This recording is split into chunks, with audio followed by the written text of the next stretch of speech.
সত্যি তুমি দুঃখীর দরদি বন্ধু বাবলাদা, সত্যি তুমি দুঃখীর দরদি বন্ধু। তুইও একথা বলছিস? সত্যতা তো চিরকালই সত্য। ওই ভেজালদার মুনাফাবাজদের কাছ থেকে যে অর্থ তুমি লুটে আনো, সেই লুটের অর্থ এই গরিব দুঃখী মেহনতি মানুষের মধ্যে তুমি সমান ভাগে ভাগ করে দাও। এটাই তো আমি আমার জীবনের ব্রত হিসাবে বেছে নিয়েছি। একটা কিছু নিয়েই তো বেঁচে থাকতে হবে। এইখানেই তো তোমার সাথে আর 5 জন সম্পন্ন আলাদা। যেখানে মানুষ স্বার্থের বাইরে একটি পাও চলে না, সেখানে নিজের স্বার্থকে তুমি বিসর্জন দিয়ে অপরের চোখের জল মোছানো হিসাবে ব্রত গ্রহণ করেছ। তবুও তো পারিনি আমি আমার জন্মের কলঙ্ক মুছতে, পারিনি বাইরের আলো দিয়ে আমার এই অন্তরের অন্ধকারকে দূর করতে। শয়নে স্বপনে নিদ্রায় জাগরণে শুধু একটা কথায় আমার মনকে জেগে তোলে, এই পৃথিবীতে আমি একটা অচ্যুত মানুষ। কে কে বলে তুমি অচ্ছুত মানুষ?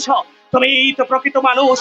তোমার মতো সত্যনিষ্ঠ মানুষ যদি এই পৃথিবীর বুকে থাকতো, তাহলে গোটা পৃথিবীটা সত্যের স্বর্গরাজ্যে পরিণত হয়ে যেত।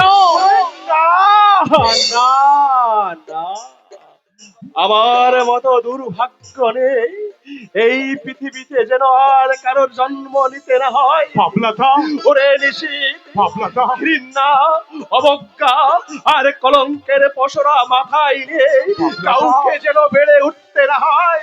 ওরে নিশীথ, বাবলাদা, এ যে কত বড় যন্ত্রণা তা কাউকে বোঝানো যাবে না নিশীথ, কাউকে না। বাবলাদা।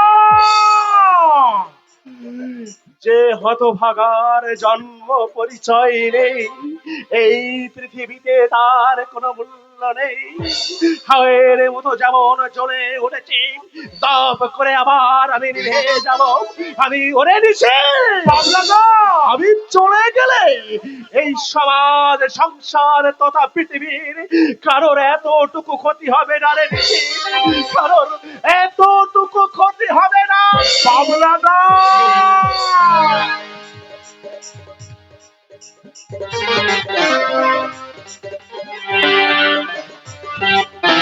বাবলাদা, অনেক ক্ষতি হয়ে যাবে। বাবলাদা, তুমি যদি চলে যাও তাহলে অনেক ক্ষতি হয়ে যাবে। বস্তির মানুষের অনেক ক্ষতি হয়ে, আমার জীবনটাকে যারা মরুভূমির মতো উসার করে দিয়েছে, যারা আমার বোনের স্বপ্ন সাধনাকে ভেঙে চুরমার করে দিয়েছে, যারা আমার বোনটাকে নির্মম নৃশংসভাবে হত্যা করেছে, সেই সমস্ত লোভী স্বার্থপর অসভ্য বর্বর বেঈমানদের বিরুদ্ধে আজ থেকে শুরু হয়ে গেল আমার নতুন জেহাদ। জেহাদ।